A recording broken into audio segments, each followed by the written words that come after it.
tá aqui, o Selbit tá aqui. E as pessoas começavam a bater na parada. A parada estava quase desmoronando. E as pessoas não estavam lá.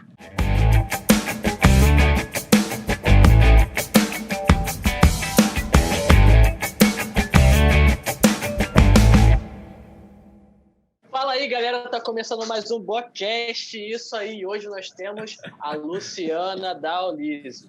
Olá, tudo bem, gente? Palmas pra Lu, gente. Palmas pra Lu. Palminha.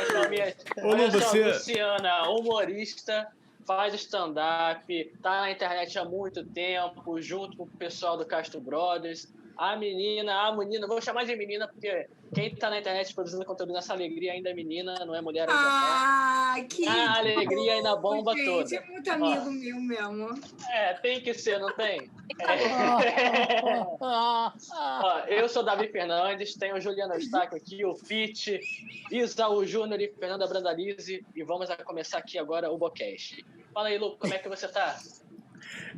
Eu acho que ela ficou já assustada com o nome, né? Não, eu tô rindo do nome, gente. É muito bom. Olha só, eu acho ótimo, entendeu? Porque se for, lembrando que parece, não é? E se for feito com dedicação, se for feito com jeitinho, vai gerar alegria, entendeu? Então eu acho que já é Todo mundo gosta. Todo mundo gosta. Todo mundo gosta quando é feito com jeitinho, da forma certa, tá, gente? Porque quando é feito com apressado, aí às vezes fica meio boca. Eu achei maravilhoso. Já tô aqui, Já tô aqui. Ai. Caramba. Mas vamos lá, Lu. Como é que você tá? Como é que estão seus planos de carreira? Como é que você tá trabalhando por aí? Gente, quantas perguntas. Cara, eu tô bem, né? Como a gente tá nesse momento muito louco aí da nossa vida, que tá um isolamento, que ao mesmo tempo aqui no Rio de Janeiro é isolamento, mas o pessoal vai pra praia, tá esse momento muito louco. Então, assim, estou me adaptando, né? Recentemente eu comecei a fazer parte de um projeto muito legal, já que não tá rolando show stand-up, né? Apareceu a oportunidade de eu apresentar um programa de rádio. Então, eu estou apresentando um programa de rádio, é um morning show, junto com o Paulinho Serra e com o Luiz Fernando na Rádio Mood, e tem sido muito legal, porque a proposta é justamente passar, assim, não é uma coisa alienada, assim, a gente sabe que tem muita coisa complicada acontecendo, a gente está num momento que não é fácil, né? Mas, ao mesmo tempo, a gente tem que arrumar, assim, uma válvula de escape, né? A gente tem que... É necessário rir um pouquinho. Então, a gente tem essa ideia de divertir as pessoas dentro da medida do possível, né? Você estava falando da rádio, né? Que começou esse projeto maneiríssimo com o Paulinho Serra. E você começou com jornalismo. E Como é que foi essa caminhada que você teve com o jornalismo? Cara, na verdade, meu primeiro plano era fazer faculdade de artes cênicas, não passei. Aí o jornalismo é a segunda opção da galera que não passa para artes cênicas, né? Aí, mas assim, eu gosto muito do jornalismo, trabalhava principalmente... Já fiz um monte de coisa dentro do jornalismo. Eu já fiz matéria de psicologia, já fiz matéria de... fofoca, já fiz matéria de cultura, de saúde, já escrevi para uma revista de papelaria, entendeu? Então, assim, coisas aleatórias do jornalismo eu já fiz vários. E o que foi o mais louco que você fez em cima disso? Cara, eu não sei.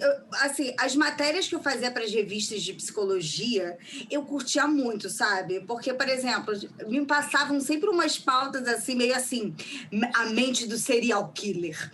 Vamos conversar, umas paradas doidas, assim. E aí eu gostava muito de conversar com... Eu sempre gostei muito de jornalismo, que é uma coisa que o próprio universo das artes cênicas tem, de você se conectar com histórias, né? Então, assim, dentro dessa revista de psicologia, por exemplo, cara, eu ouvi umas histórias, assim, muito loucas, né? Mas, assim... quer ver outra coisa interessante que aconteceu dentro do jornalismo? Esse foi o meu primeiro emprego. O meu primeiro emprego foi trabalhando no BBB. Né? Caraca. Sério? Tu lembra o número? Qual era a edição? Cara, foi uma edição que tinha, eu acho que foi o Rafinha que ganhou. O 9. Eu não sei. Foi muito velho. louco, porque foi uma Ok. época que, assim, antes a galera que entrava pro BBB... Oi? Temos uma BBB fã aí. Não, eu nem gosto de BBB, eu só tenho uma ótima memória. É um inferno. Que bom. Mas aí o que aconteceu? Eu cheguei lá, não sabia, né? Eu falei assim, pô, oportunidade, vai que. E aí era um negócio do BBB. Só que não era a cobertura do programa propriamente dita. Era na época, a galera tava começando a prestar atenção na internet, né? Porque até então a galera era só selecionada por olheiros, né? Mas aí o Boninho falou assim, não, vou fazer uma coisa diferente. Aí eles criaram uma rede social do BBB e a gente tinha que ficar, tipo, fazendo monitoramento dessa rede, editando, digamos assim, a Trabalho de scout, os né? Aquele destaques. trabalhinho de Mas tinha umas scout. pessoas muito surreais. Por exemplo, eu me lembro de uma vez que as pessoas postavam fotos delas pro Boninho olhar. E, cara, você viu umas coisas bizarras. Eu já vi uma senhora fazendo striptease, uma sequência de striptease. Caraca! Aí você deletava. Eu não entendi, cara. Ela achou... Ela queria entrar no BBB fazendo soft porn. Não entendi direito. Pornô chanchada, né? Pornô Tinha um chanchada. cara, esse cara, eu nunca me esqueço. Porque ficou conhecido como o cara lá entre a gente, o cara do cuecão. O cara, ele chegou e tirou uma foto com uma tanquinha, entendeu? E os pelos dele, digamos assim, estava com o Caetano Veloso lá embaixo. Só que fazia questão de deixar isso à mostra, entendeu? E a gente ia lá e deletava, porque a gente tinha que deletar essas paradas. Era a marca dele, Luciana, deixa ele. Mas aí o chefe pediu pra deletar e você tem que deletar, né? E aí tinha esse lance. Aí o cara ficava postando toda hora a foto lá do Caetano Veloso dele, e a gente deletando e ele postando, enfim. Né? Mas é muito... Foi um período que eu achei, assim, engraçado, né? Porque, cara, você via o quanto de gente louca, né? Desesperada, assim, para entrar mesmo no programa. Uma coisa que eu achava muito louca, às vezes o Boninho disparava uns e-mails para toda a equipe, né? Mas a gente não podia responder e-mail do Boninho. Então você... Ah, não? Não podia responder. Teve uma pessoa que respondeu o e-mail do Boninho, ela foi demitida. É sério mesmo. Na época não podia. Era tipo assim, olha só, cara, viu o negócio do Boninho, você não responde, entendeu? Eu não sei como que hoje mas na minha época foi esse o direcionamento. Se Boninho escutar isso daqui, eu quero que você saiba, Boninho, que eu não respondi e-mail nenhum, entendeu? Não respondi e-mail nenhum. O Boninho, que é o nosso principal ouvinte do Spotify. Mas chega nele, filho. Dependendo do número, chega nele. Mas você quer ver que coisa louca? Eu tenho uma questão com o BBB. Porque eu trabalhei nesse emprego no BBB e anos depois, eu e Marcos trabalhamos de novo no BBB. E aí a gente trabalhou entrevistando as pessoas que saíam da casa. Aí foi outro BBB, foi aquele BBB da... Ai, meu Deus...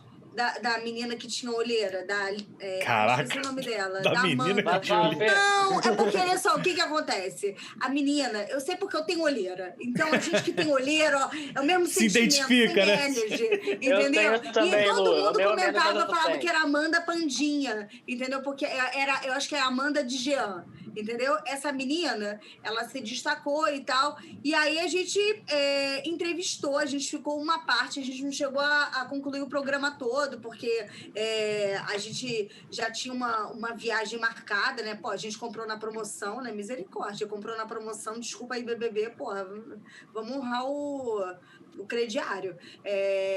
Mas aí, tipo, a parte que a gente apresentou foi uma experiência louca, porque a gente já chegou lá com um lance de paredão que foi decidido no último momento, sabe? Assim, da produção falar assim, olha, pelo visto vai sair tal candidata, e chegar lá na hora, ó, outro candidato saiu, entendeu? E aí você se virar para fazer entrevista, é bem louco. Ô, Lu, a gente sabe do sucesso todo que faz o Castro Brothers hoje, e também no início também fez muito sucesso também, mas você teve algum projeto assim na internet que vocês idealizaram ou startaram, só que não foi pra frente? Cara, não é assim que a gente chegou a startar, não necessariamente foi para frente. Mas a gente tinha um projeto chamado Nerd Rio, que a gente fez, foi até aqui no Rio de Janeiro. Né? Participei, pô.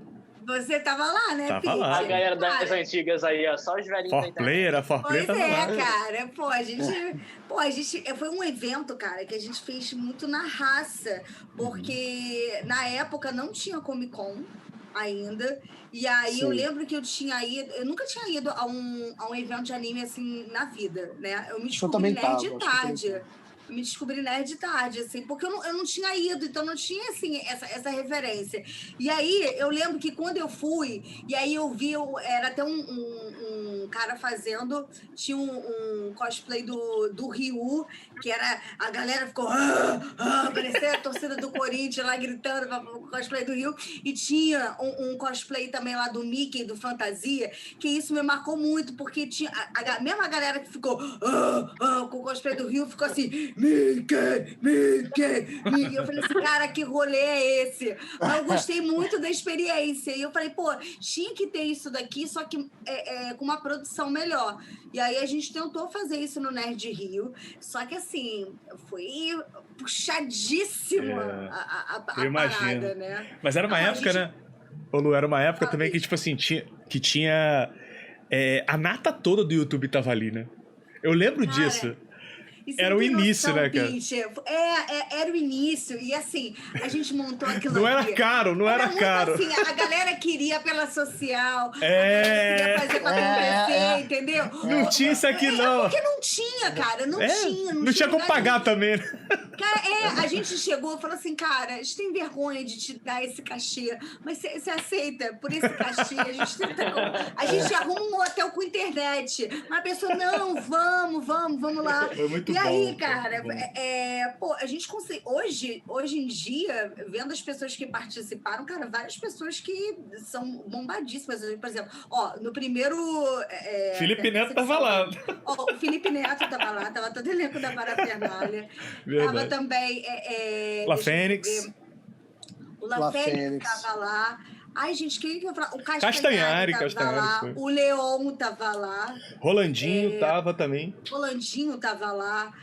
Gente, tinha uma porrada de gente eu lembro que os principais gamers Cauê. estavam lá. O Cauê tava lá também. Era muita gente. E eu lembro que foi muito louco que, assim, a gente ia fazer no América, que é um clube bem, bem zoado do Rio, mas a gente tinha pensado em fazer lá, mas envelopado. E aí, não. E aí, o que aconteceu? Era o Olimpo dos eventos, né? Não, porque tinha que ter aquela coisa de raiz. Só que eu lembro que eu falei assim, gente, eu cheguei a fazer produção cultural também, né? Falei assim, não, pô, eu tenho que pedir a autorização do juizado de menores. E a parada, eu não consegui o alvará do juizado de menores, porque o clube tava todo irregular. Eu falei, Marcos, eu não vou ser presa, mas não um problema aqui. O clube tinha eterno cheiro de cerveja, mano. Cara, mas era muito louco, cara. Era muito louco. E me dava um nervoso, que toda vez que eu pedi um documento pro cara, o cara falava assim, não, fica tranquilo, a gente vai dar um jeitinho, fica tranquilo. Aí eu chego uma hora e falo assim, não, vamos para outro lugar. E aí a gente arrumou outro clube. Famoso jeitinho carioca. A gente arrumou um outro clube, se não me engano, acho que eu sempre confundo o Monte Líbano com o Monte Sinai. Não sei qual é o que fica. Eu acho que é o Líbano. Acho que era o Líbano. É o Líbano, é um dos montes. Aí a gente arrumou lá e eu sei, cara, que a gente fechou o clube todo praticamente, entendeu?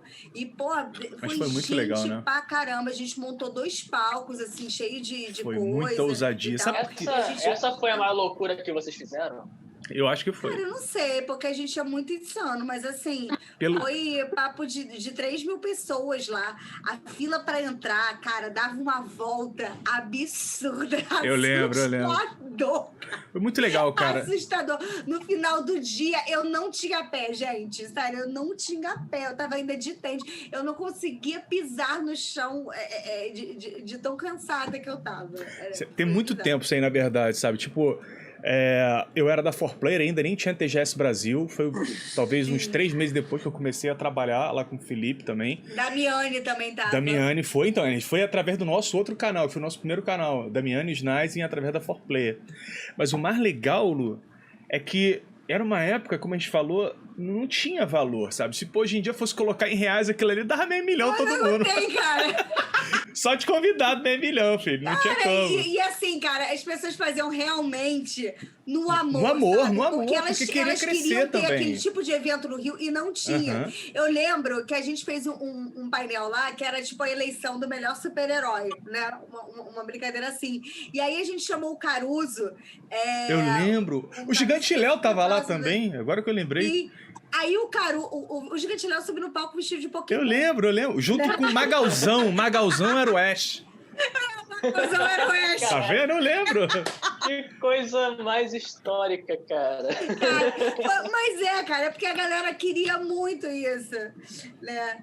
E aí, era época de ouro, né, chegou vestido de Homem-Aranha praticamente pro painel, sabe? Então, assim, foi uma coisa feita por pessoas que queriam realmente ver aquilo acontecer. A gente chegou a ver um lugar melhor para fazer o evento, só que aí quando a gente foi ver, acho que na época a gente foi ver o Sul América, era tipo assim, o valor do espaço era o valor de um apartamento, sabe? Aí a gente falou assim, vai ser mais complicado, né? Mas engraçado que o Sul América, o Sul América, no caso da BGS também, né, que era no Sul América, não tinha essa sagacidade ainda de youtuber. Eu lembro exatamente qual foi o evento que eles fizeram que levaram os youtubers. Foi aquele...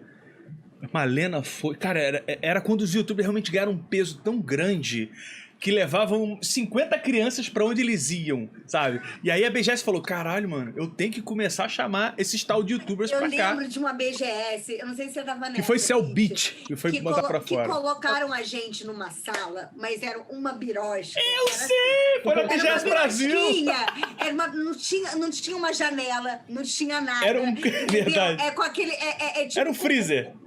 Cara, aí colocaram a gente lá, colocaram uns amendoins e uma água pra dizer que tava dando alguma coisa pra nutrir as pessoas. Já que eu lembro. Né? E aí era muito louco. Estamos alimentando os convidados. Não, as pessoas viam algumas pessoas entrando na sala e elas não sabiam quem tava lá. Então, às vezes, chegava alguém e falava assim, o Leão tá aqui, o Selbit tá aqui. E as pessoas começavam a bater na parada. A parada estava quase desmoronando. E as pessoas não estavam lá. Eu lembro. Caraca, que situação. E até nessa BGS foi muito louco, porque eu lembro que o Leon tava, né? Porque eu acho que o Monark também tava muito estourado. Até o Venom veio também, o Venom veio. O Venom acho que veio. Foi, eu lembro. Eles foram convidados a se retirar da BGS. Caraca, como Porque assim? não tinha estrutura. O evento falou assim, olha só, não tem condição de ficar com vocês aqui. Foi nesse papo, entendeu? Não, sim, falando em projeto do YouTube, que você tinha o seu canal pessoal. Você pretende dar continuidade a esse canal pessoal ou você vai focar mesmo nessa produção dos Castro Brothers? Não, pretendo, super pretendo. Mas o que acontece? Eu tenho uma questão com o meu canal que é o lance da disciplina mesmo, sabe?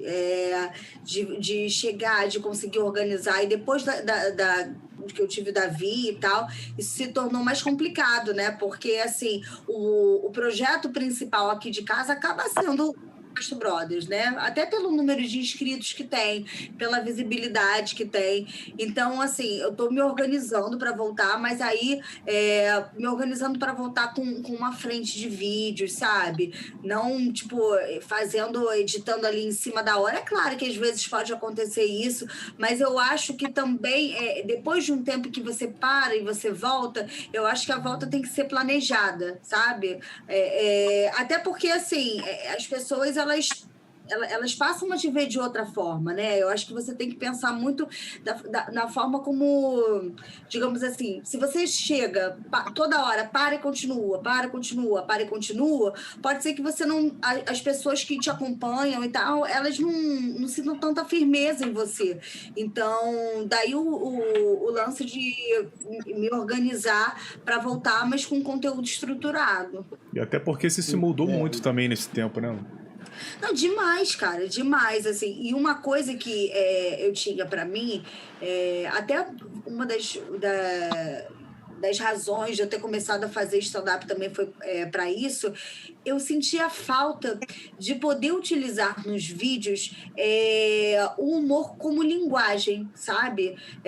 Até porque às vezes eu notava assim, pô, às vezes eu quero tratar sobre algum tema interessante, não que eu falava sobre baboseira, mas tipo assim, algum tema mais sério, entendeu? Só que eu acho que o humor, ele às vezes pode ser uma ferramenta para quebrar certos assuntos, para fazer com que a pessoa ela esteja mais disposta a ouvir, né? Para tornar certas coisas mais acessíveis. Então, eu queria ter esse momento de poder praticar um pouco isso, entender a minha persona nesse momento, porque eu acho que a gente vai mudando ao longo da vida. E isso também, tipo, diz muito sobre o conteúdo que a gente sente vontade de produzir, né? De fato, isso aí que você falou totalmente, é verdade mesmo. Eu gosto muito do Castro Brothers, cara. O Castro Brothers, cara, é um canal de sucessos. São diversos sucessos que vêm acontecendo. Inclusive, pô, o TC, então eu acho incrível. Eu participei do segundo episódio do TC, cara. Eu lembro, canal cara. Isso, lembra? Você estava presente, na verdade, no primeiro dia que a gente gravou o TC. Foi, A gente gravou o dos dubladores, e aí vocês chegaram, aí os dubladores ainda estavam saindo lá da produtora onde a gente grava, vocês estavam chegando. Sim, é verdade. Foi quando eu vi uma par de dubladores e fiquei em estado de choque. Foi a primeira vez que... Meu Deus, eles existem! Foi a primeira vez. Cara, mas como é que é essa relação atual, tanto no seu canal pessoal como no Castro Brothers, com essas novas regras do YouTube, com essa política nova do YouTube? Como é que é essa relação? Assim, no nosso caso especificamente, eu acho que não sei até que ponto afetou tanto. Assim, você diz mais em relação ao que dessas novas... A forma de se expressar em algumas vezes, aquele medo de perder monetização, enfim, nessa pegada. Então, esse lance a gente sempre teve uma preocupação em produzir um conteúdo autoral, né? Isso até, por exemplo, com o negócio da Lenda do Herói, né? O nosso jogo, porque a gente sabe que, enfim, por exemplo, com o joystick e o violão, vários vídeos que nós fizemos assim, eram vídeos que a gente fez quase com um lance de investir ali, né? Porque foram vídeos que depois foram desabilitados de monetização. Sim. Que bateu como paródia, foi isso? Bateu como paródia, com certeza. Com certeza. Depois, no início a gente ainda conseguia monetizar, depois a gente não passou a não conseguir mais, só em um caso ou outro. Então, assim, a gente começou a investir mais em conteúdos autorais. Então, por exemplo, com o TC, a gente investe, é um formato que não é afetado tanto por conta disso. Mas uma coisa que a gente viu é muito importante o lance da periodicidade, sabe? Para fazer com que a galera crie o hábito de assistir, porque às vezes existe o problema do YouTube não entregar para todas as pessoas, né? Tem pessoas que chegam para a gente e falam assim, poxa, acredito, eu não fiquei sabendo do vídeo, mas quando você tem um lance da construção de hábito, a pessoa sabe que todo dia X vai ter vídeo novo no canal. Então, por exemplo, com esse projeto agora do jornal, né? A gente tem sentido isso. Rolou o primeiro, aí, beleza, a galera foi comparando com o TC, rolou um número de views abaixo, né? Depois, quando rolou o segundo, as pessoas já estavam acostumadas com o formato, e aí a gente sempre faz uma live de lançamento, né? De tipo assim, joga e a gente coloca o episódio ali ao vivo e a gente vai comentando, assistindo junto com as pessoas. Então, aí já aumentou o número de views. E tem aumentado progressivamente, porque as pessoas elas também estão se habituando com o formato. Então, eu acho que hoje em dia é muito importante isso, né? De você usar o lance da ferramenta da aba de comunidade para entender o que o seu público está achando, para procurar, lembrar de outros vídeos que você já fez, né? Eu sinto que vocês são muito próximos, né, do público de vocês. Diferente, tem vários criadores de conteúdo, por exemplo, que não se aproximam. Vocês se preocupam muito com o que o público está achando, em dar uma resposta para alguém que falou alguma coisa. E eu sinto muito isso. Qual a importância disso para vocês? É algo pessoal mesmo ou é uma estratégia? Ó, eu vejo duas coisas, sabe? Eu acho que você tem que se conectar com o público, sim, mas eu acho que com as pessoas que você vê que estão dispostas a estabelecer uma conexão com você. Porque uma coisa que a gente viu é que, assim, ao mesmo tempo que aparecem pessoas querendo se conectar com a gente, às vezes dando até críticas positivas, aparece também gente destilando ódio, né? No UTC, principalmente, tinha isso. No jornal, a gente não tem enxergado muito esse tipo de comentário, felizmente.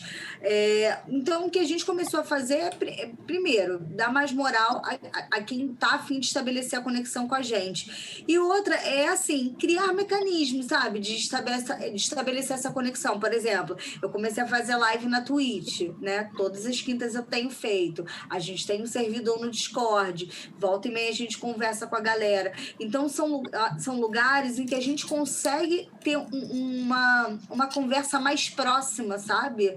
E eu acho que as pessoas gostam disso, porque eu vejo muitos influenciadores, às vezes, só se referindo ao público para falar, tipo, só como se estivesse pedindo coisa, tipo assim, clica aqui e arrasta, entendeu? Ó, tá vendo esse publi? Vai lá e não sei o quê, compra isso daqui. Então, o que às vezes eu fico pensando é, pô, se qualquer pessoa fosse assim comigo, na vida real, que não tivesse mediado por uma tela, fizesse assim, pô, eu ia achar essa pessoa meio interesseira, meio tóxica, né? Então, eu acho que às vezes... Oi? Aquele primo que só aparece pra pedir dinheiro, né? Pois é. Aí fica aparecendo, pô, é pra ser, tipo, uma pessoa que tá ali junto com você, né? Não é a Crefisa. Não é pra ficar ali cobrando as paradas, né? Pois é, cara. Não é pra ficar cobrando. Então, eu acho que você também tem que tentar estabelecer essa conexão. E é muito louco. Por exemplo, eu pego, às vezes, o Instagram, uma coisa que eu gosto de fazer, às vezes, eu chego e mando mensagem de áudio para as pessoas, sabe? Eu chego assim, aí vou respondendo várias mensagens, assim, mensagem de áudio. Cara, as pessoas, elas ficam extremamente felizes. Às vezes verdade. você responder com um emoji, porque é um lance que você, tipo, teve um carinho de se lembrar dela, sabe? Então, eu Total. acho que é legal também ter isso com as pessoas que estão sonhando um sonho junto com você, né? Total. Até porque quando vocês começaram com o canal, foi esse público que ajudou a impulsionar e ser o que é hoje, né? E outra demais. coisa. Pô, o jogo da Lenda do Herói, ele saiu, né? Porque a gente fez um crowdfunding e as pessoas acreditaram. Elas embarcaram no projeto junto com a gente. Sim, total. E eu acho que vocês sentiram muito isso, porque eu vou falar até como... Eu acompanhava muito o canal de vocês desde o começo, acompanho até hoje, e rolou um hiato, né? Rolou um hiato entre o começo, o meio e o presente do canal. Porque vocês começaram muito bem, eu senti que começou a ter vocês tiveram uma queda, e aí surgiu o TC, né? E qual foi a importância do TC para o canal de vocês? Vocês chegaram a pensar em algum momento desistir por conta do baixo número, às vezes, que antes era muito alto, deu uma diminuída? Aconteceu alguma coisa em relação a isso? A gente ligou um sinal de alerta, né? Porque o que aconteceu também, muitas coisas aconteceram aqui na nossa vida pessoal que afetaram também a forma de fazer vídeo. Exemplo, no início, o Marcos produzia vídeos do quarto dele, da casa dos pais dele.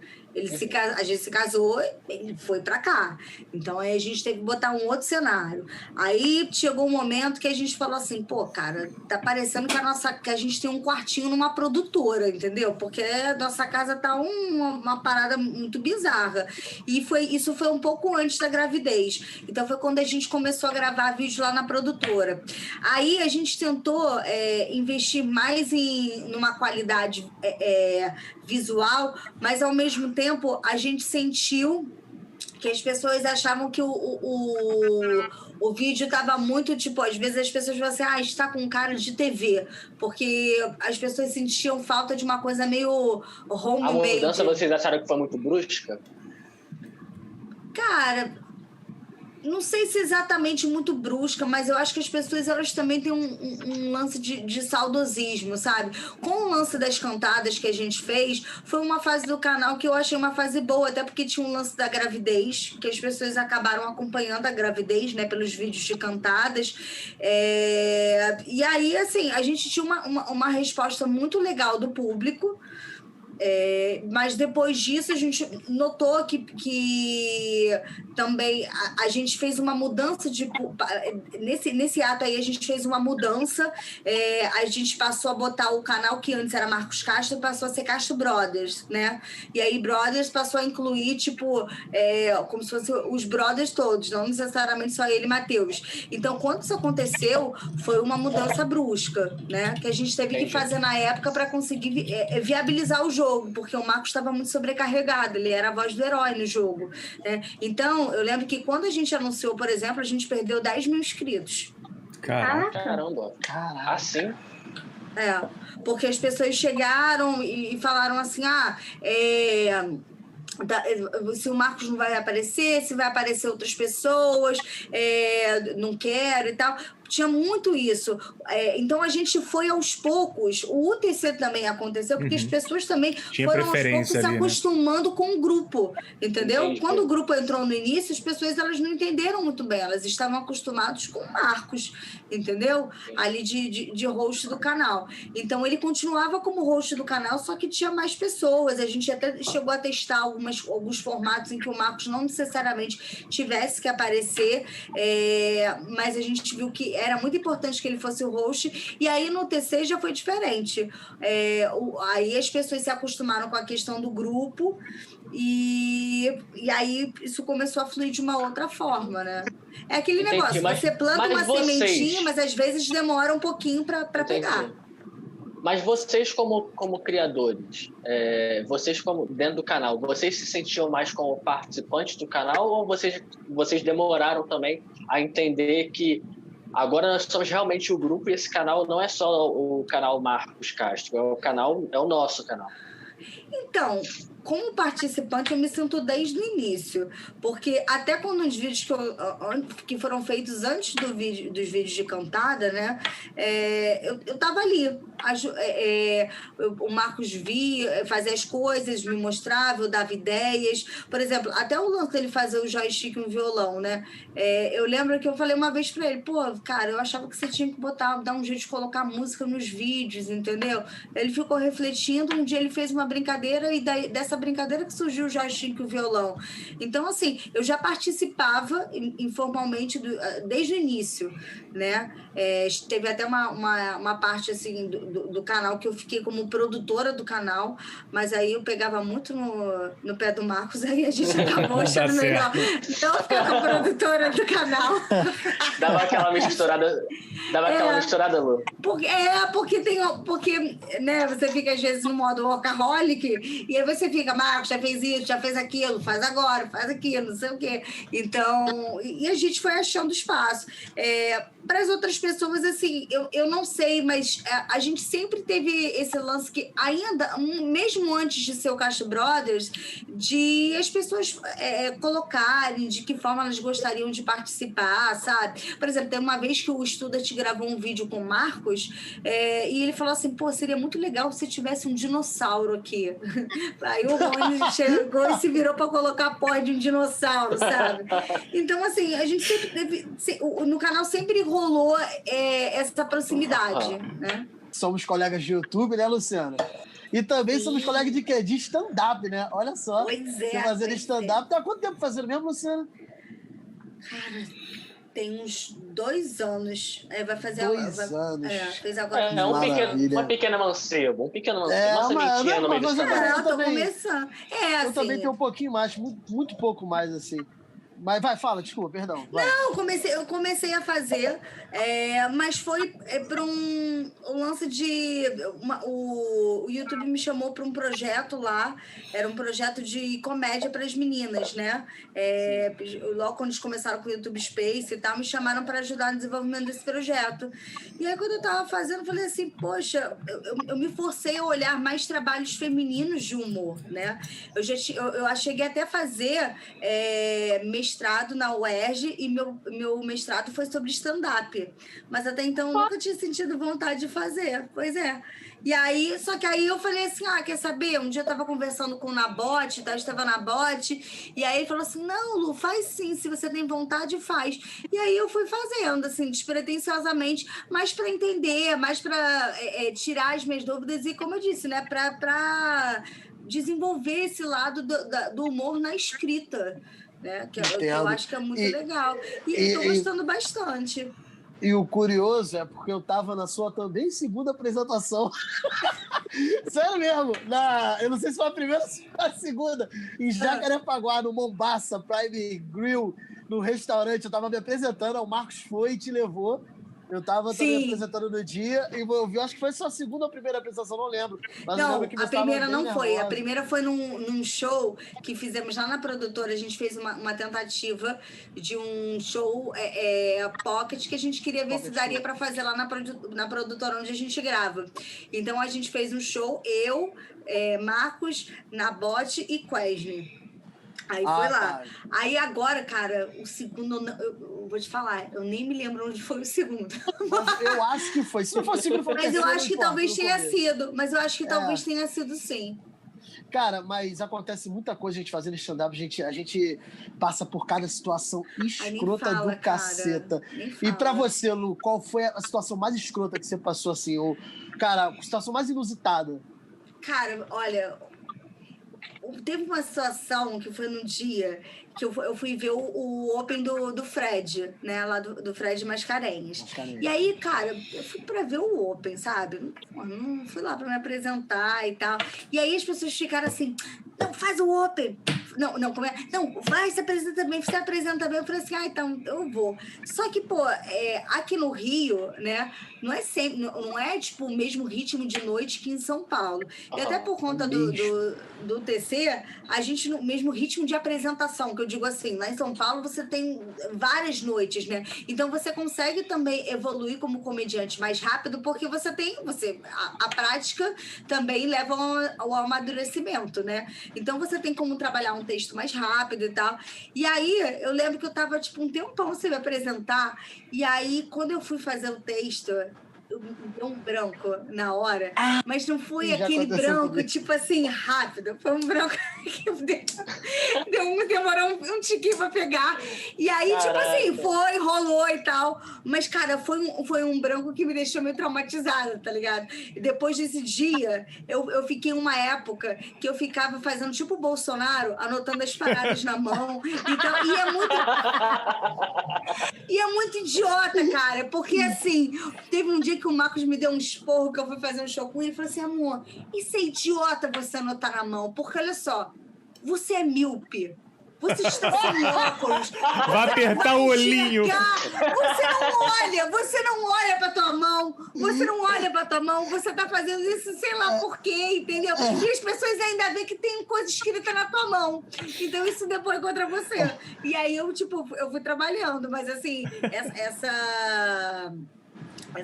Não ajudou e virou piada, não? Não ajudou e virou piada, não? Não acabou ajudando e virando piada, não? Esse lance só a gente tá anotado aqui. O Defante faz muito isso, né? Eu queria criticar você, mas eu não sou. Porque se eu não anoto as coisas na minha mão, eu esqueço tudo que eu tenho que fazer. Ai, não. Mas sabe qual é o lance? O lance é que, assim, por exemplo, tem um comediante que faz isso maravilhosamente bem, que é o Quesne. Porque o Quesne, ele anota na mão e ele fala assim, peraí que eu me esqueci, não sei o quê. Mas ele faz isso de uma forma que fica engraçado, que vira uma piada. E aí eu acho que você tem que, se você for colar, você tem que ver a forma como você vai fazer isso, entendeu? Porque ele faz de um jeito que virou piada, que ele não perde, tipo assim, ele não perde a confiança da plateia quando ele faz isso, sabe? Então eu acho que o mistério é você também achar o seu jeito de reagir às coisas que acontecem. É isso. É isso. Ô Lu, mas eu fiquei sabendo também de uma parada muito inusitada que aconteceu no meio do stand-up aí. Que eu fiquei sabendo. Na verdade, eu não fiquei sabendo, não. Todo mundo viu que você foi pedida em casamento. mas não foi no meu stand-up. Foi no stand-up não foi no do seu. Marcos. Foi no stand-up do Marcos. Isso aí aconteceu. Eu tô achando que era piada, agora. Direitinho, cara. Ele me enganou direitinho, cara. E sabe o que foi curioso? É que o safado usou uma ideia minha, porque eu explico. Calma aí, ele copiou sua piada, ele copiou não, sua ideia. Não, vou explicar o que aconteceu. Eu estava produzindo, meses antes, uma peça, né, que o Marcos participava, o Gigante Léo, o Fedorovics participavam e tal. E aí, o Marcos, no encerramento da temporada, ele agiu de uma forma, falou lá um jeito que eu falei assim, caraca, porra, já tô namorando há um tempão, será que ele tá me pedindo em casamento? Só que ele não pediu. E eu fiquei puta. Mas não falou nada. Ele não pediu, eu fiquei puta. E eu fiquei puta, porque assim, eu falei, caraca, porra, ele tá falando isso nesse lugar, nessa forma, não sei o quê. Cara, ele vai tirar uma pós de uma aliança. E já tá me enrolando há muito tempo. Vai sair essa... E não saiu. E aí eu fiquei na minha. Ele, que tá? Eu, tudo bem, tá tudo ótimo. Tudo ótimo. Moleque, é sempre assim, cara. O que tem não? Luciano com a faca na mão. Tô super feliz, ó. Temporada, eu tô super feliz. E aí, eu fui conversar. Aí, depois conversando, eu falei assim, não. É porque do jeito que você agiu, eu achei que você fosse me pedir em casamento. Aí ele chegou... Olha só, gente, quando a pessoa é sonsa. Ele chegou e falou assim, mas como assim você achou que eu fosse fazer isso num teatro, na frente de tantas pessoas, um pedido de casamento é um momento tão íntimo, um momento do casal? Não, eu quero me casar com você, mas eu vou fazer isso num lugar, tipo, reservado. Tem que ser um momento nosso. E na hora... Enfim, mandou umas paradas assim, entendeu? Mas deu pra engolir, Luciana? Deu pra engolir? Não. O que ele fez? Olha só, safado. O que ele fez? Aí ele chegou depois, ligou lá pro Comedians, falou com a moça do Comedians e deixou a parada agendada pro Dia dos Namorados. E aí ele falou assim comigo, poxa, amor, o pessoal do Comedians me chamou para fazer show lá, mas é justamente no Dia dos Namorados. Você topa aí fazer uma coisa diferente? O que você acha? Eu falei assim, tá, vamos, né? Aí, vamos lá, né? Vamos lá pro Dia dos Namorados e tal. Aí foi muito engraçado que, cara, eu estava muito descrente de pedido de casamento no Dia dos Namorados, sabe? E o meu pai... Era muito clichê, né, pra acontecer. Não, era muito clichê, mas tinha umas paradas assim que aconteceu, que depois eu falei assim, caraca, como é que eu não notei, né? Tipo, os meus pais ficavam assim pra mim, olha... Uma viagem no Dia dos Namorados, hein? Que viagem legal! Hein? Eu falava assim, pai, pois é, viagem no Dia dos Namorados. Aí eu fui lá ainda, no dia da apresentação, lá no Comedians eram 3 sessões, né? Aí, a primeira e segunda sessão, eu fiquei no camarim. Na terceira, veio a produtora lá do Comedians com um papo de que não ia dar para ficar no camarim naquela sessão, porque estava muito cheio, que eu tinha que ir lá pro lado de fora, né? Assistir na mesa, que tinha um lugar reservado para assistir. Eu falei assim, não, tudo bem, assisto aqui de boa. Eu tava com muito sono, gente. Tinha trabalhado, tá com muito sono. Aí, eu sei que eu ainda cheguei, antes do Marcos sair, eu falei assim, gente, eu vou bater cabeça na hora da apresentação dele, não é legal, né? Vou lavar o rosto. Quando eu lavei o rosto, eu fui no banheiro lavar o rosto, do nada apareceu uma pessoa do Comedians assim, posso ajudar? Aconteceu alguma coisa? Você quer alguma coisa? Aí eu falei assim, não, eu só queria lavar, eu só queria me lavar. E Paulista se acontecer alguma desesperado. coisa, você fala, hein? Se acontecer alguma coisa, você fala. Mas porque assim, nossa, as pessoas são muito solícitas, é que eu tô encantada com esse vídeo. E aí aconteceu a parada lá do pedido de casamento. Mas você pode ver no vídeo que eu tô tão descrente que aí tem uma hora que ele fala assim, quem tá namorando há 1 ano, 2 anos e tal. E aí quando ele vai falando, à medida que ele vai falando, eu vou abaixando assim, me escondendo de tanto tempo, assim, de vergonha, de tanto tempo que eu tava sendo enrolado. Mas aí foi surpresa mesmo, porque ali eu não tava esperando. Então era uma piada. Teu casamento foi uma piada, foi isso? Foi. E ele ainda queria que, sabe quem fosse pajem? O Gigante Léo. Ele ainda queria. Maravilhoso. Ele ainda queria. Eu falei assim, não, pelo amor de Deus. Não.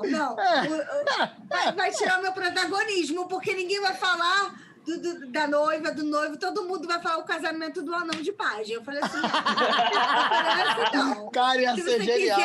Se você quiser, a gente faz um momento dos 7 anões, não sei o quê. Não, hoje em dia, se eu fizesse uma renovação, entendeu?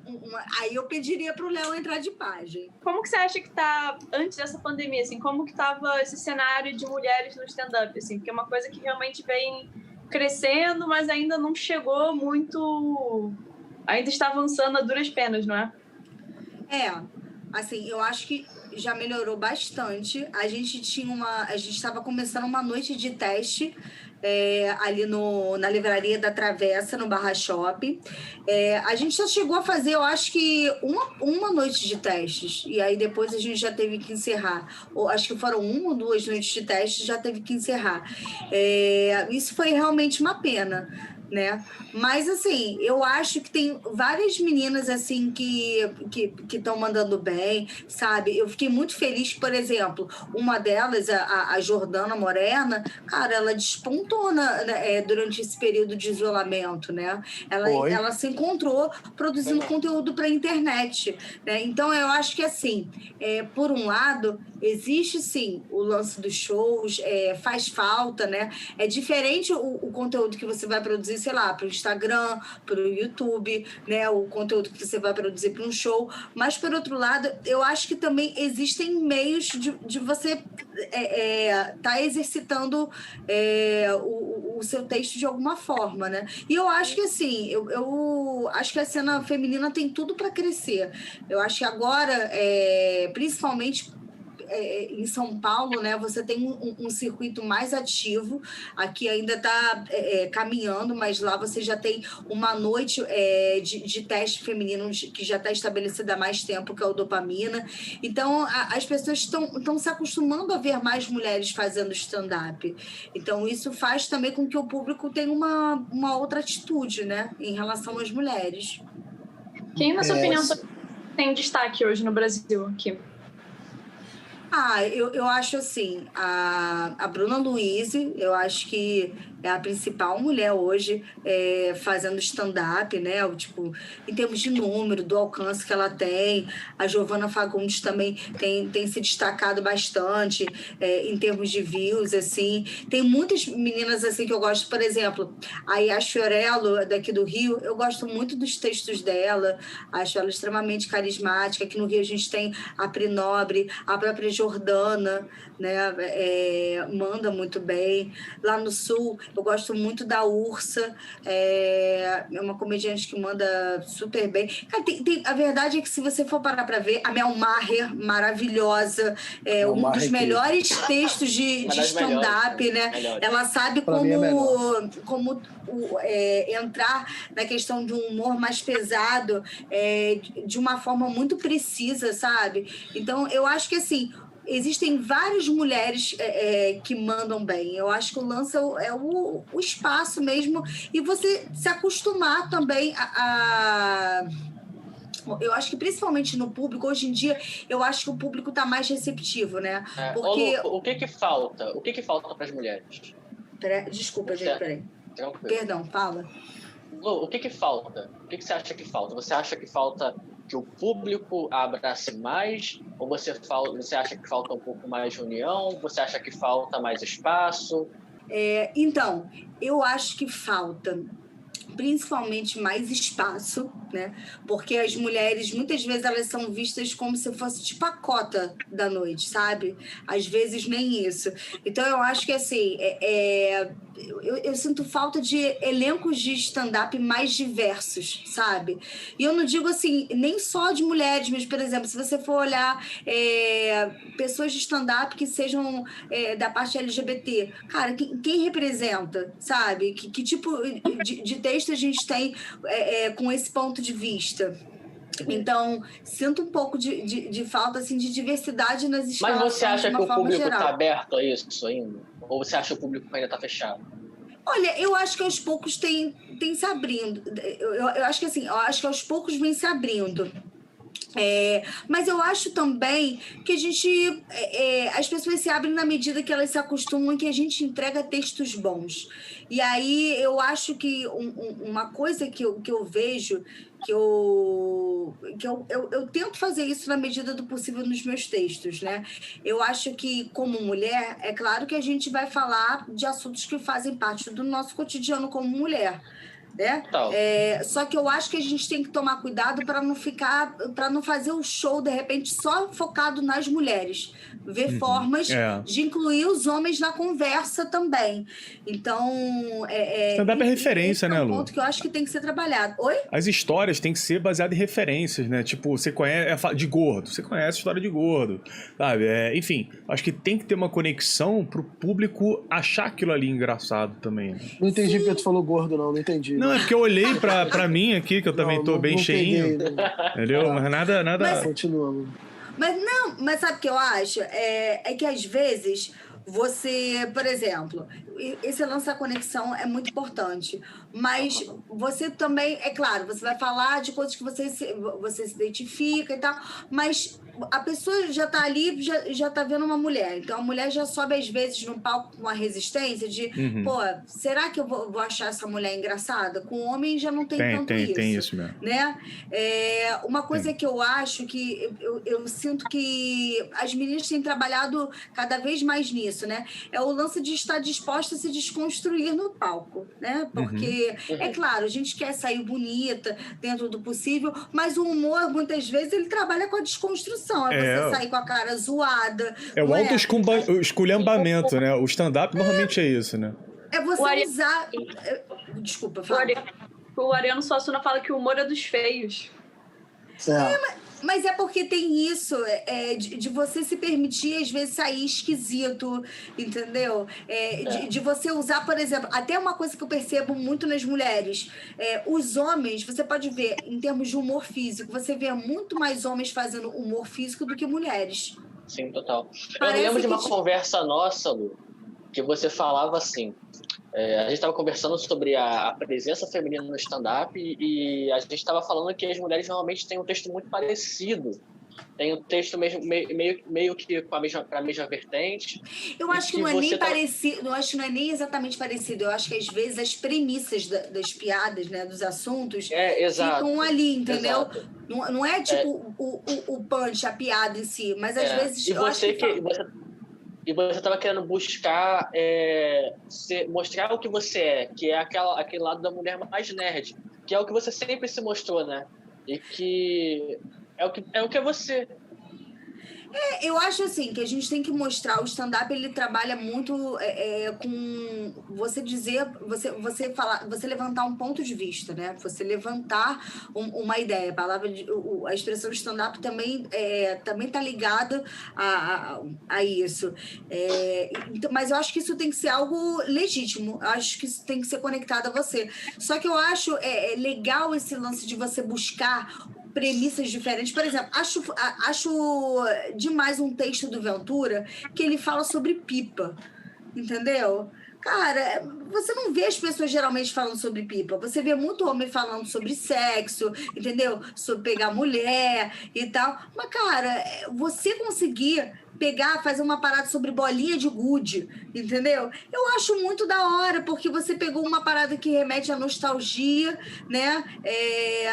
Pô, dali você construiu uma coisa. Então, eu sinto falta, mas isso é no geral, não é só nas meninas.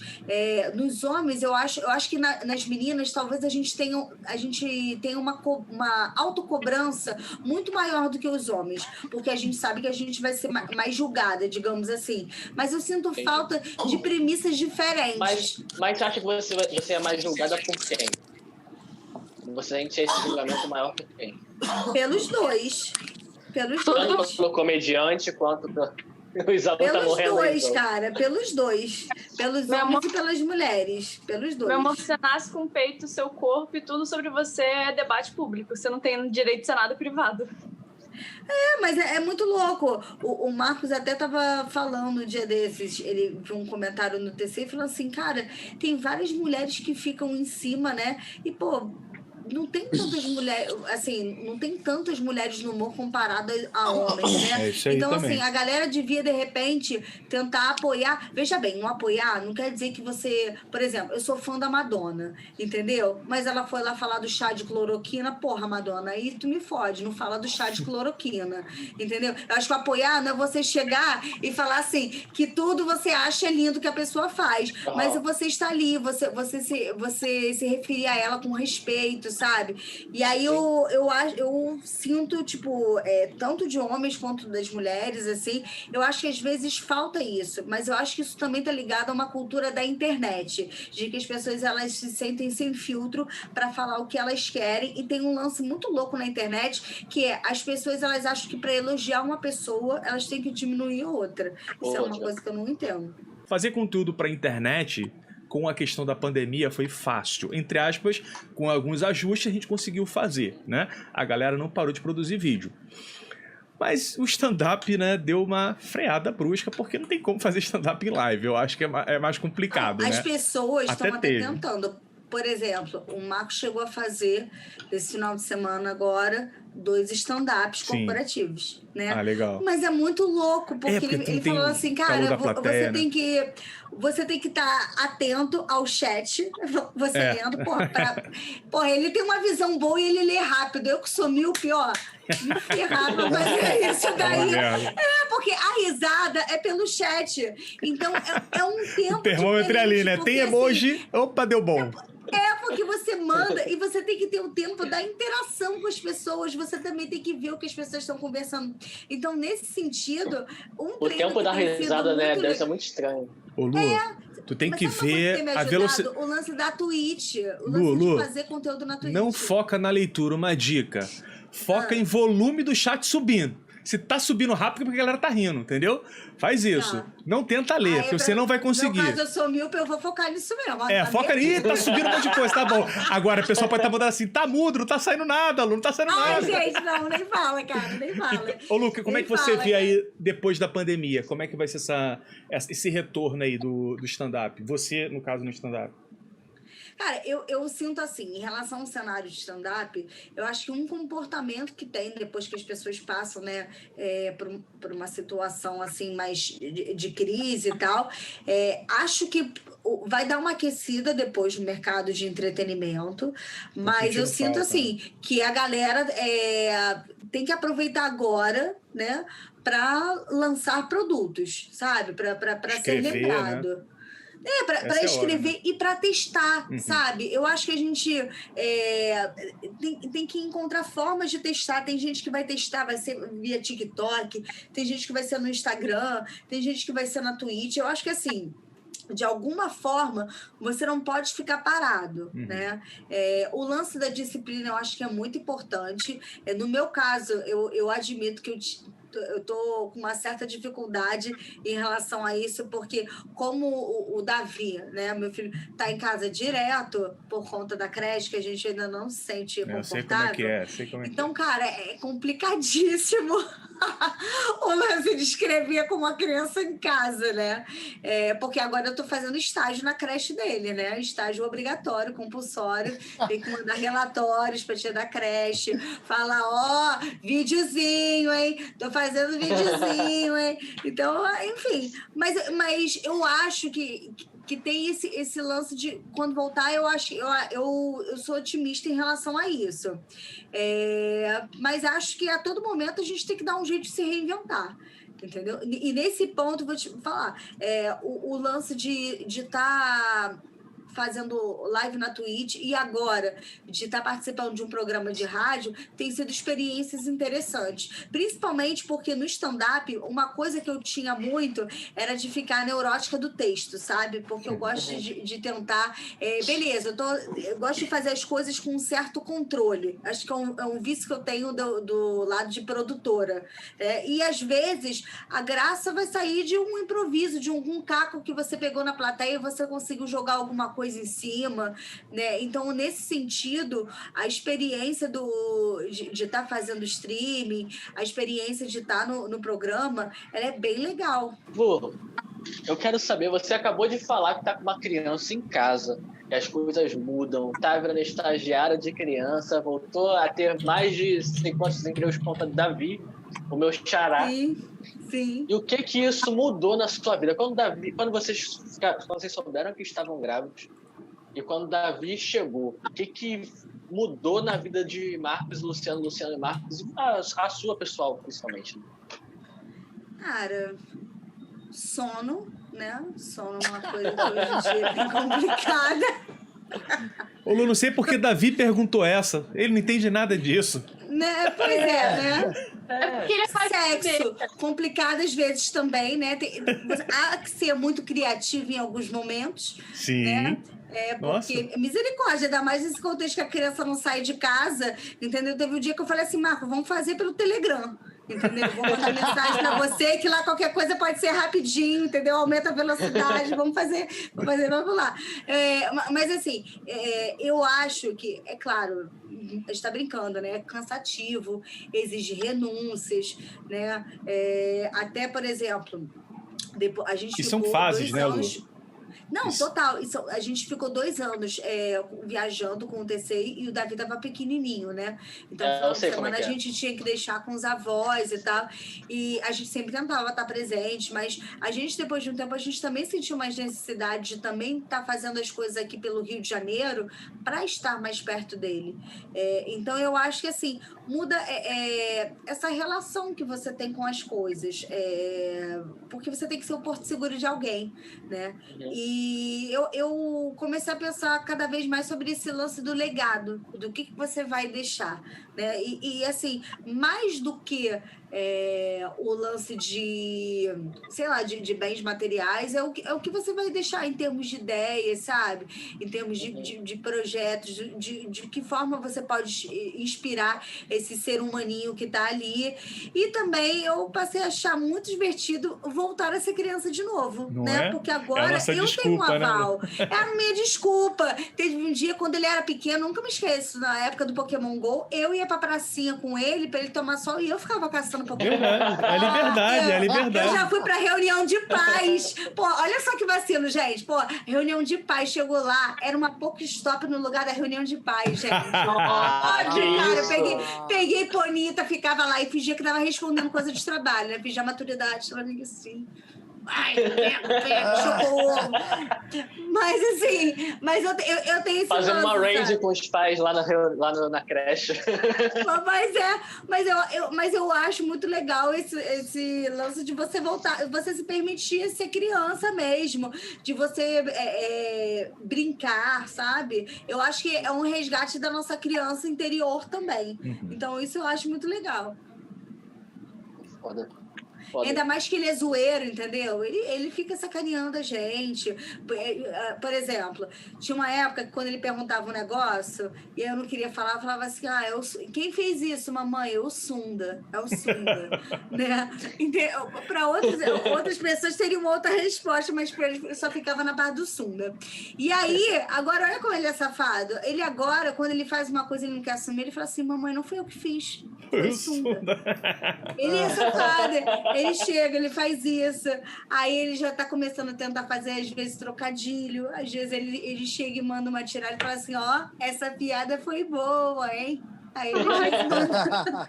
Você acha que você é muito cobrada por ser mãe e trabalhar assim? Como que é esse peso na sua vida? Demais, assim, eu acho que a gente mesmo se cobra, entendeu? Se cobra. Por exemplo, agora eu comecei lá na rádio, né? Então, antes ele estava acostumado a me ver trabalhando aqui de casa. Cara, quando eu vou pra rádio, às vezes ele chega e fica, mamãe, você não me deu o bom dia, mamãe. Porque aí eu saio, tipo, cedão, né? E aí teve até um dia que, olha só, eu cheguei da rádio, era 12:00. Ele chegou e falou assim, mamãe, eu não tomei meu café da manhã porque eu estava esperando você para tomar o café da manhã comigo. Entendeu? Mas partiu dele, entendeu? Não fui eu que, tipo, pedi. Então, assim, é um lance que eu acho que, às vezes, a própria situação gera essa cobrança, né? Às vezes a gente sempre se faz essa cobrança, mas uma coisa que eu tenho procurado muito meditar sobre isso frequentemente, sabe? Até desde que eu comecei com o lance da turnê do UTC, eu ficava me sentindo mega culpada, né? O lance de você ser a melhor mãe possível que você consegue ser, né? Porque a gente também tem uma idealização muito grande dentro da maternidade. E eu acho que também você tem que tomar cuidado para você também não ficar só em função do lado mãe e esquecer das outras Lucianas que existem em você se anular, né? Não é para você anular. Você também tem que mostrar para aquele ser humaninho que existe uma pessoa ali que ela faz outras coisas, que da mesma forma como o ser humaninho gosta de ficar ali com o celular jogando videogame, a mamãe precisa fazer outras coisas da vida dela, né? Juntando isso, Luciana, YouTube, a questão Luciana como mulher. Olha como é que bonito isso, né? Luciana como mulher. Ai, gente, eu tô achando tão chique tá aqui. Eu tô me sentindo no Roda Viva, gente.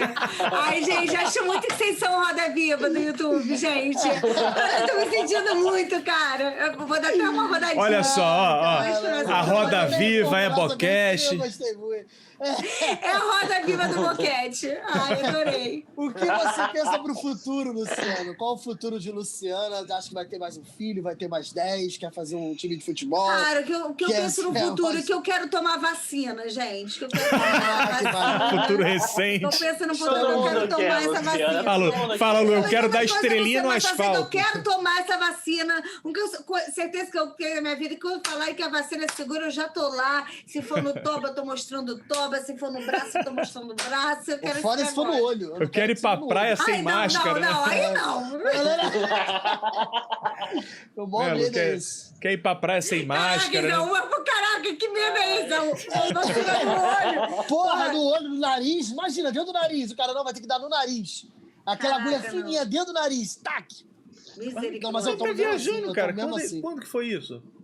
Não, pô, porque se você... Não, tô falando, se a vacina for no nariz. Olha, no cérebro, pra entrar pelo nariz, ela no cérebro. A primeira temporada de Luke Cage, ele ficou impressionado. Pior que vi. Não, mas tá vendo? Ficou. Você vê que pra fazer já o teste, você já dá porque tem que pegar lá dentro, muco lá dentro, entendeu? Mas não é no cérebro, não, a agulha, cara. Oi? Isaú. Oi. Ozônio retal ou vacina no nariz? Pô, no nariz. No nariz. Não. O que é pior é no retal. Eu prefiro tomar no nariz. Cara, pra mim pode ser em qualquer buraquinho, desde que faça efeito e seja com jeitinho. Cara, mas cara. Porque se você tomar se for no toba, entendeu? Se for lá no chibalau. Mas o negócio funcionar, tudo bem, mas você vai levar uma ozoneada lá e não vai funcionar nada, não dá. Pô, é pior, é verdade. É verdade. Ô, Lu, caraca. O que é mais difícil? O que é mais difícil? Cuidar do Davi, fazer stand-up ou criar um vídeo que bombe? Porra, essa pergunta aí é porra. Tempo para a Luciana Daulin. Isso aí. Aqui, vai ficar aquela música aqui. Olha a cara dela. E olha, ela tá pensando assim nas fases do Davi. Vamos lá. Hoje tá mais suave. Que bombe. Porque olha só, acompanha o meu raciocínio, vamos tá? Lá. Cuidar do Davi, eu consigo manter sob controle e qualquer coisa eu tenho uma rede de apoio para isso, certo? Então eu tenho algum controle tal com base na logística. Fazer o stand-up, a gente faz o stand-up. Pode ser que flop algumas vezes, sim, mas fazer o stand-up faz. A gente tenta fazer o melhor possível. Sai no xixi. Não. Tipo, fazer o stand-up o melhor possível, né? Mas assim, mas é você com o stand-up, você vai, você tem uma amostragem do que funciona e não funciona. Mas o lance do fazer um vídeo que bombe é uma coisa que você tem muitas variáveis envolvidas, sabe? No processo de produção, de roteiro. O stand-up, você está fazendo ali na hora e você está vendo aquela hora se está funcionando ou não. Então, dependendo, você tem a opção ali ainda de arriscar para tentar salvar uma piada ou outra que não entrou. Ou sair correndo, de repente. Né?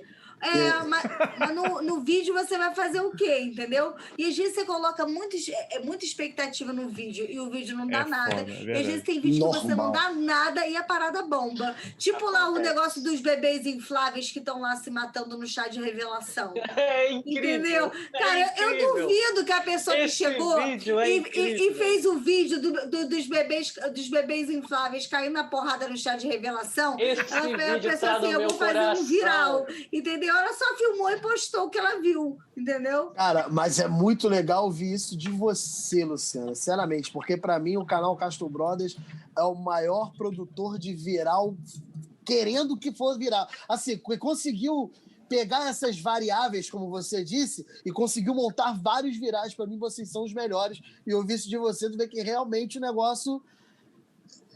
Cara, vocês são incríveis, é isso, não tenho o que dizer. Assim, eu te agradeço demais pelo elogio.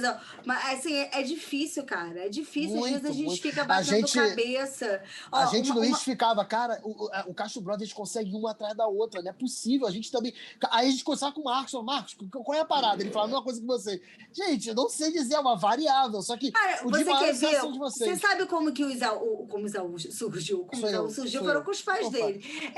Mas você sabe como é que minha mãe até aqui. Vem aqui, mãe Isaú, pode entrar! Arquivo confidencial, imagina.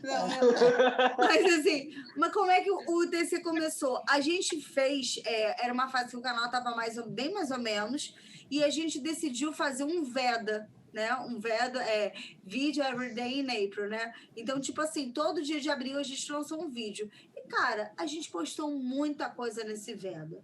Entendeu? Várias coisas floparam, mas o UTC foi bem. Então, assim, veja só, em um mês que a gente tirou para testar vários formatos, entendeu? A gente descobriu um. Né? Então, assim, cara, eu acho que é o lance de você estar ali testando, mas eu acho que tem que estar relacionado à sua persona, sabe? Eu acho que tem que ser uma coisa assim que as pessoas elas sentem quando tem brilho no olho, elas sentem quando elas veem verdade ali. As pessoas, eu acho que antes de tudo elas querem uma conexão. Então, eu acho que tem que ter isso, se tratando de vídeo para a internet, né? Não se tratando assim de qualquer viral. E eu acho que aos poucos você tentar conhecer o teu público, quem você quer atingir. Mas, cara, eu acho incrível, eu acho você... Até porque vocês sempre conversaram com essas coisas de trocadilhos, entre piadas ruins, vocês sempre tiveram essa conversa, já era um vídeo, tinha muito vídeo de você com o Marcos sobre isso, sobre cantar muito ruins. Raiz, aí tem... muito raiz. Cara, mas olha vocês só sempre como trabalharam são do as lado, esse UTC foi o... Mas olha só como são as coisas, Isaú. Olha como foi um produto que foi sendo formado aos poucos. O Marcos fazia vlog, ele tinha na época que era de piadas ruins, que você falou. Depois, ele e o Fred, uma vez, chegaram a fazer um vídeo lá no canal, UTC. Só que era tipo assim, um fazia o trocadilho, aí o outro respondia com outro trocadilho. Um fazia o outro... Ou seja, a gente chegou até a usar o nome, mas não tinha o formato de campeonato. Era uma outra parada. Então, assim, despretensiosamente, uma hora a gente fez a conexão certa. E teve uma estratégia boa também, né, Lu? Cabeça também. Acabou pegando também a questão do título de Não Pode Rir, né? Que era uma coisa em alta, que era um reacting. Usaram isso como uma arma e até o próprio formato do UTC foi se moldando. Porque no começo a pegada era não posso rir. E ficava um clima até pesado, entre aspas, sabe?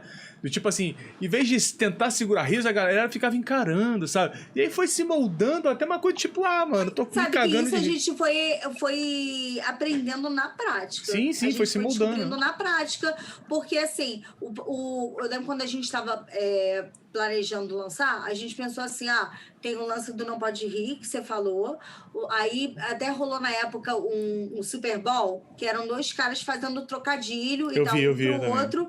Foi nas Olimpíadas até, né? Não, foi no Super Bowl. Só que não tinha um lance de ser tipo uma partida. Então a gente falou assim, cara, vamos usar isso do Super Bowl, só que em vez disso, vamos fazer como se fosse vamos construir tipo um torneio com chaveamento, e aí vamos botar vozes épicas pro primeiro, entendeu? Então por isso que os primeiros a gente fez com dublador. O primeiro a gente fez com dubladores. A gente chamou o Brix, a gente chamou o Charles, a gente chamou o Manolo e chamamos o Felipe, por conta disso, porque a gente queria colocar vozes importantes, né? Porque aí, pô, caraca, o primeiro Gaguinho bombou, lendo né? uma piada, entendeu? O primeiro já bombou, né? Diferente, né? Aí o primeiro chamou muita atenção por conta disso, porque na época não tinha tanto conteúdo com o dublador como tem hoje, que hoje em dia tem uma porrada de canal fazendo entrevista com o dublador, né? Até como Então, canal de finanças. Descobri os dubladores a partir de vocês, né? Dubladores e canal de finanças estão, ó. Pô, não, demais, assim. Mas aí a gente começou a apostar nisso e também tem uma coisa, a gente viu que o TC poderia gerar collabs, porque as pessoas estavam fazendo muitos collabs na época. Então, assim, surgiu disso, de você cruzar várias coisas, né? Mas repara, tudo estava ligado à essência do canal, né? Que é o lance dos se bobear, quando a primeira vez que o Marcos e o Fred tinham feito e vocês parassem para fazer esse formato de hoje, lá atrás, se bobear, não teria sido o resultado que está sendo hoje, né? Porque era um outro tempo. Então é aquilo que a gente sempre fala, competência misturado com timing também, né? Vocês tiveram a competência de enxergar isso no time certo. Total. Às vezes as pessoas bombam porque elas também chegam e lançam no momento certo. Às vezes uma pessoa bomba porque ela é precursora de alguma coisa, né? Então eu acho que é uma junção de vários fatores, sabe? Luciana Daulísio, muito obrigado pela participação. Eu que agradeço, adorei a conversa. Uma salva de palmas aí para Luciana Daulísio. Para vocês! Valeu, Lulu. Muito obrigado pela sua presença aí. Deixa também o que você quiser vender para vender. Agora é hora de ganhar dinheiro. Fala aí. Ó, gente, várias redes sociais estão aí, tá? Mas para reforçar, no Instagram, no Twitter, Luciana Daulísio. Você pode gravar como aquela que dá o liso, tá? Mas aí, no caso, E será que acha? Será que acha no Google? Luciana Daulísio acha?